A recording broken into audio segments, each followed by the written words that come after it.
कल मैं आना तो था लेकिन मैं नहीं आ पाया, क्योंकि कल मैं बांके बिहारी जी के मंदिर में सेवा में अंदर ठाकुर जी की था। कल खूब बिहारी जी के साथ वहां होली खेल रहे थे। तो वैसे मैं आत्मचर्चा नहीं कर रहा, लेकिन ये बिल्कुल रीसेंट इंसिडेंट है, इसीलिए मैं बता रहा हूं कल की घटना।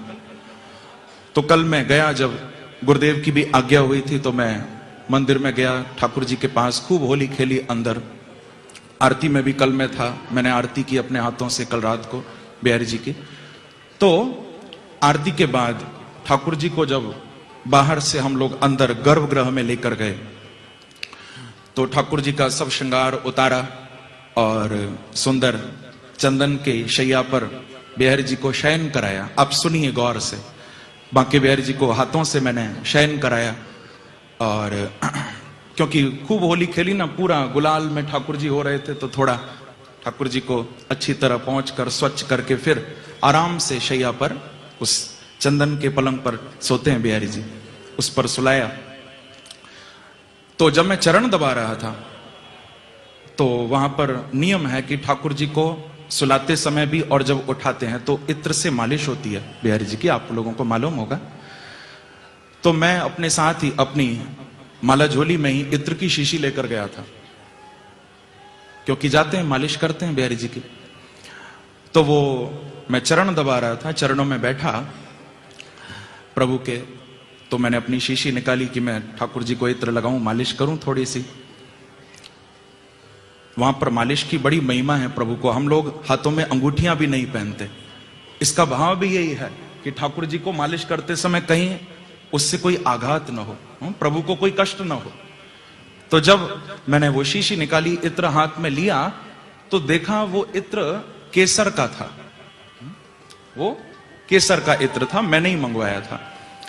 लेकिन अब तो केसर का समय नहीं है, जब बहुत ठंड पड़ रही होती है तब केसर का इत्र बिहारी जी को लगता है, केसर का, हिना का। लेकिन अब तो मौसम बदल गया है, गर्मी है। तो मुझे बड़ा दुख हुआ कि मैं घर पर क्यों नहीं देखकर लाया कि इत्र कौन सा है। बहुत दुख हुआ, क्योंकि ये इस समय ठाकुर जी को विशेष रूप से गुलाब का इत्र लगता है। गुलाब का जो इत्र है वो 12 महीने ठाकुर जी को लगता है, केवल गुलाब का। बाकी फिर गर्मियों में तो खस का लगता है, मिट्टी का भी इत्र होता है, ब्रजरज से बनता है, कई तरह के इत्र गर्मियों में लगते हैं, लेकिन केसर नहीं लगाया जाता। तो अब वो गलती से केसर की शीशी आ गई, तो बस आंखों से आंसू गिरने लगे कि अब मैं कैसे लगाऊं ठाकुर जी को। और बहुत दिल से मैं गया था कि मैं मालिश करूंगा प्रभु की। तो आप बिल्कुल ध्यान देकर सुनिए, ये सत्य घटना, मैं कोई आत्मचर्चा नहीं कर रहा, अपनी बात नहीं बता रहा हूं, ये बिहारी जी की कृपा की बात आप लोगों को बता रहा हूं। तो अब वो केसर का इत्र, मैं बिल्कुल आंसू आ गए आंख में, तो मैं चरण ही दबाता रहा कि अब इत्र तो लगा नहीं सकता, क्योंकि रात भी हो गई थी, अब कहां से मंगवाऊं। तो बंधुओं, उसी समय जो मेरे साथ गोस्वामी जी और भी थे अंदर, तो उन्होंने कहा कि देख लाला, तो कोई भंडारी बाहर बुला रहे हैं। तो मैं उठकर गया तो देखा कि भंडारी जी बाहर खड़े थे और वो बोले कि गोसाई जी, ये गुलाब के इत्र की शीशी है।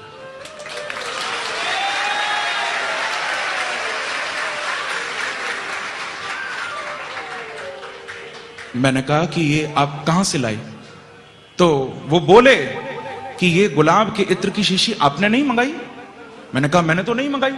तो कहा कि बाहर एक लड़का अभी अभी आया और उसने आकर कहा कि अंदर जो गोस्वामी जी हैं, मैं उनके भजन सुनता हूं, मैं उनकी कथा सुनता हूं, मुझे बहुत अच्छे लगते हैं उनके भजन, उनकी कथा, और उन्होंने मेरे से गुलाब के इत्र की शीशी मंगाई है, तो आप ये गोस्वामी जी को दे दो अंदर।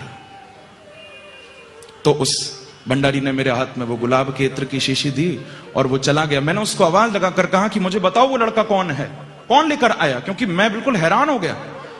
उन्होंने कहा वो बाहर ही खड़ा है, मैं भी बुलाता हूं, बहुत देर से खड़ा है। वो बाहर गए और थोड़ी देर बाद आकर बोले कि महाराज वो तो बाहर है ही नहीं, कहां गए? बस बंधुओं, कंपन हो गया पूरे शरीर में अचानक, देखो। और वो कह रहे हैं कि मैंने मंगाई है, जबकि मैंने किसी को भेजा नहीं, मैंने मंगवाई नहीं। बस फिर ठाकुर जी की उसी इत्र से गुलाब के मैंने कल रात को मालिश की बांके बिहारी जी की, और मालिश तो जो हुई सो हुई, लेकिन मैं बहुत रोया कल प्रभु के चरणों में। तो हम लोग यहां पर उस प्रेम के पर्व को मनाने के लिए आए हैं। किसी भक्त ने तो भगवान को कहा कि प्रभु मैं आपके पास आया हूं, अब आप जो चाहे सो करो। तो भगवान क्या बोले? उसने कहा कि कौन है तू? उसने कहा कि कौन है तू? मैंने कहा हसरत तेरी। उसने कहा कि कौन है तू? मैंने कहा हसरत तेरी। उसने कहा कि तकता है क्या? मैंने कहा सूरत तेरी। उसने कहा कि कौन है? मैंने कहा हसरत, यानी तुझे पाने की चाह। उसने कहा कि कौन है? मैंने कहा हसरत तेरी। उसने कहा तकता है क्या? मैंने कहा सूरत तेरी। उसने कहा चाहता है क्या? मैंने कहा खिदमत तेरी। सुनिए एक एक शब्द। उसने कहा कि कौन है? मैंने कहा हसरत तेरी। उसने कहा तकता है क्या? मैंने कहा सूरत तेरी। उसने कहा चाहता है क्या? मैंने कहा खिदमत तेरी। उसने कहा पछताएगा। मैंने कहा किस्मत मेरी।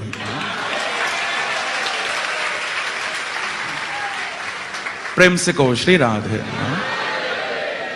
क्योंकि जो इनसे प्रेम करता है ना, तो बड़े टेढ़े भी है ना, थोड़ा रुलाएंगे तो जरूर, पर उस रोने में भी आनंद है। आंसू भी वही हैं जो बांके बिहारी के प्रेम में झलके, जो इनके प्रेम में गिरे। बंधुओं, हम लोग मंदिर तो आते हैं बांके बिहारी का, सने बिहारी का दर्शन करने के लिए, लेकिन हम वास्तविकता में मंदिर जाते नहीं हैं।